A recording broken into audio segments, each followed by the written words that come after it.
our turf.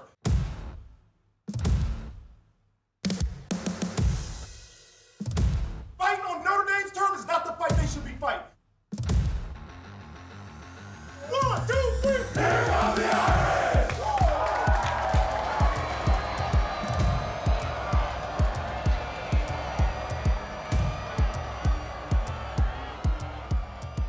And if that doesn't get you fired up, I don't know what will. How you doing, everybody? Alongside Eric Hansen, the senior writer for blueandgold.com. It's Chuck Freeby from Sports Michiana, class of '86. Welcome to the Notre Dame Football Senior Alumni Kickoff Show as we get you ready for one of the more anticipated Notre Dame football seasons, probably since the Lou Holtz era. This is a team that has some great expectations, which, Eric, is a little bit ironic considering how last season ended with such a thud and the Irish not making the college football playoff. Yeah, you had some great pain on December 7th when Notre Dame thought, okay, what seed are we going to be in the college football playoff? Instead, they were out of it.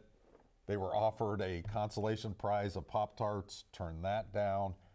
But then Marcus Freeman was really smart, and he said, how can we process this and make this better for our future? Said, keep the pain and leave no doubt. And that has been not only the mantra, but kind of a way of life this offseason.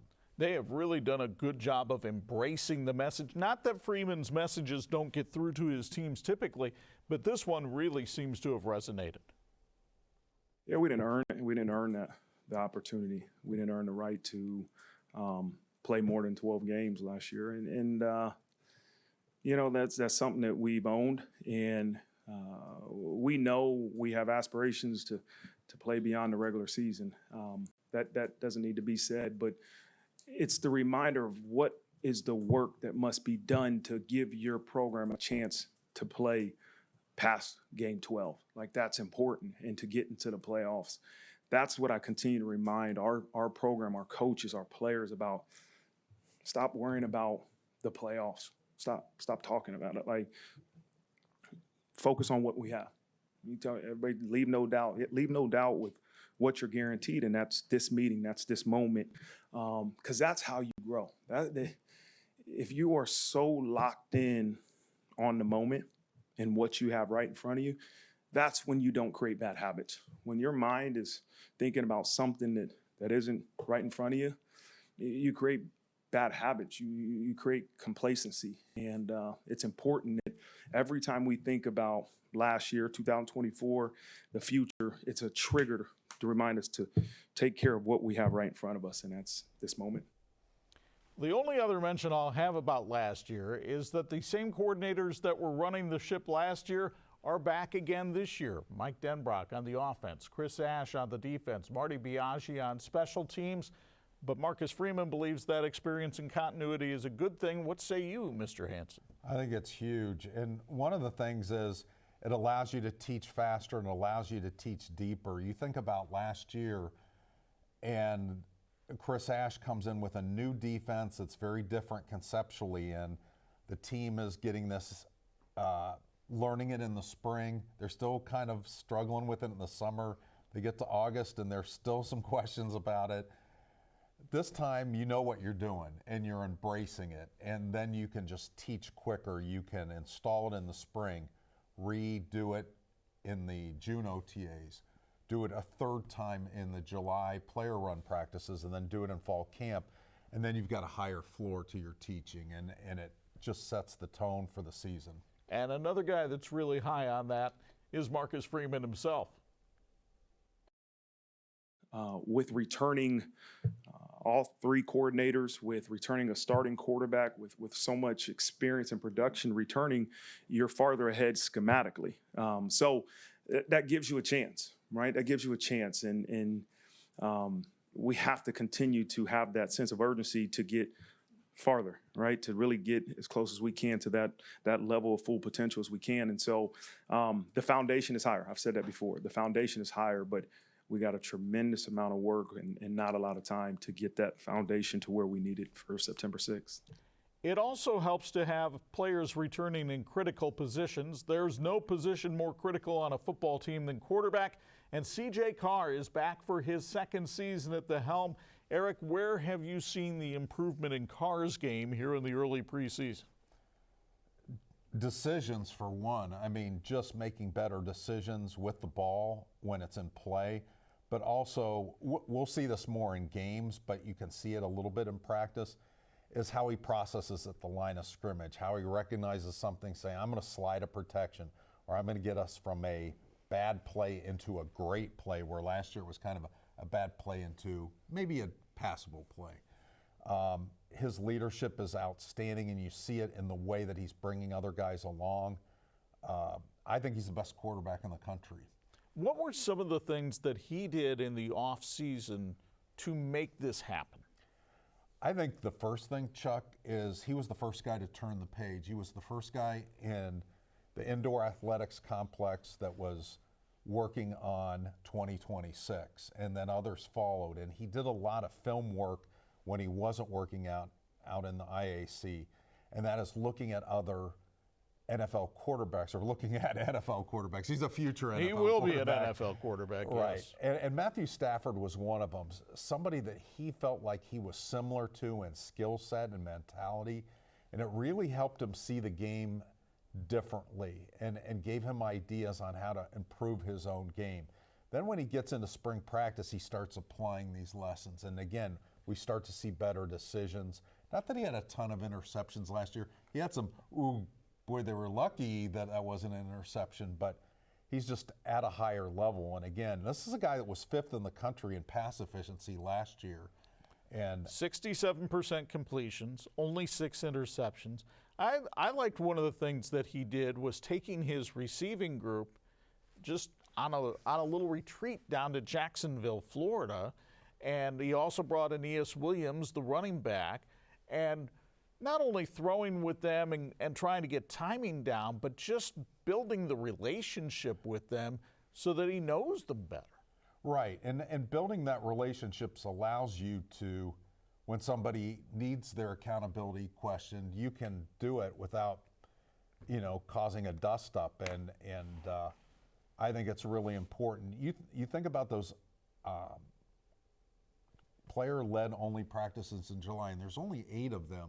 But this is when you build your team dynamics. This is when leaders emerge, and C.J. Carr has done a great job of that. Oh, there's no question he's the alpha of the offense. I think that showed up even the first practice we got to see this year, Eric, and it especially contrasts with the first practice we got to see last year when C.J. was battling for the starting job with Kenny Minchie, and he probably tried some throws that he had no business trying.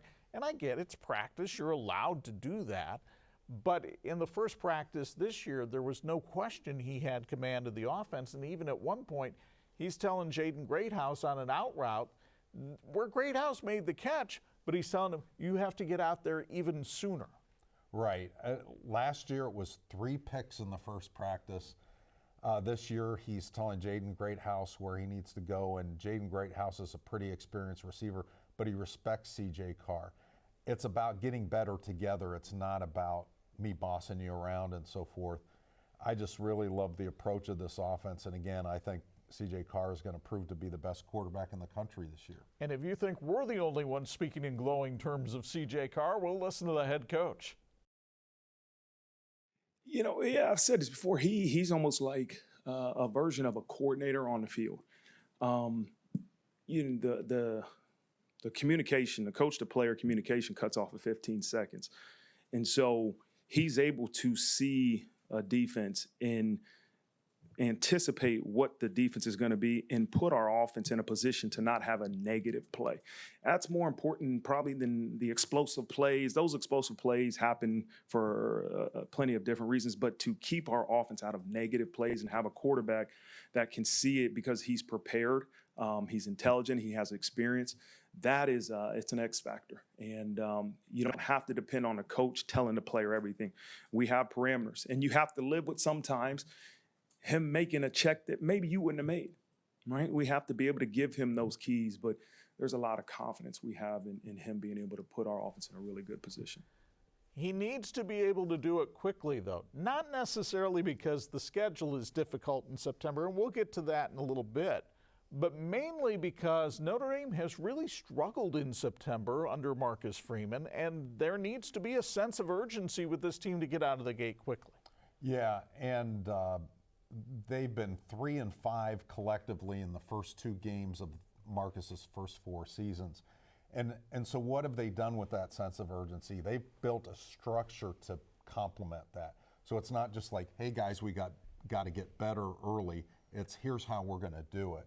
So in the spring, you saw more competitive periods, more team periods instead of individual drills, more ones versus ones, creating uncomfortable situations and also creating some surprises. You get into August sometimes and everybody knows the plays on both sides of the ball, so you're almost going through the motions.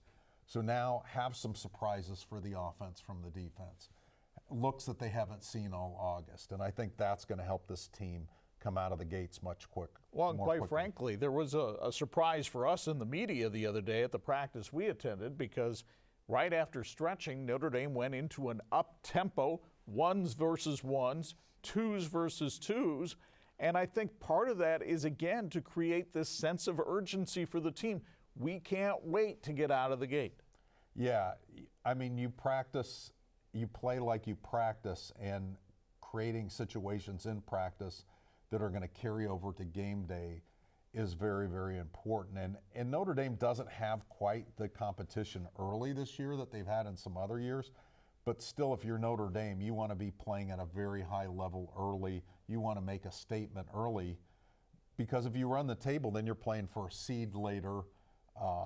And this team just needs to get out of the gate early. And there's going to be years, Chuck, this needs to be a pattern moving forward. Right. Because there's years where these schedules are going to be stacked the first 2 games out of the gate just because of the way teams are scheduling now. USC in 2030 is going to be an opener instead of either in the middle of October at the end of the season. So how is the head coach himself addressing the September situation?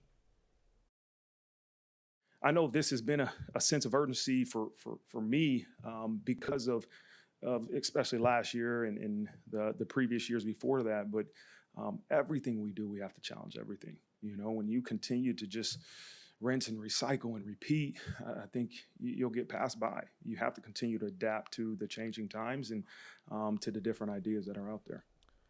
Before we get in depth a little bit more on the field team, let's talk about an off-the-field thing that has been big news this year, and that is the addition of the new Shields Family Hall on the Notre Dame campus. And when I say big news, I also refer to the size of the building. This is a massive complex, Eric, and it seems to be well received by everybody who's been able to go in it. That does not include you and me. Well, we hadn't gotten an early tour, but we've talked to plenty of folks who have been in there, and it's opulent. But the best part about this is, Chuck, it's functional. And the functionality is going to help Notre Dame's bottom line.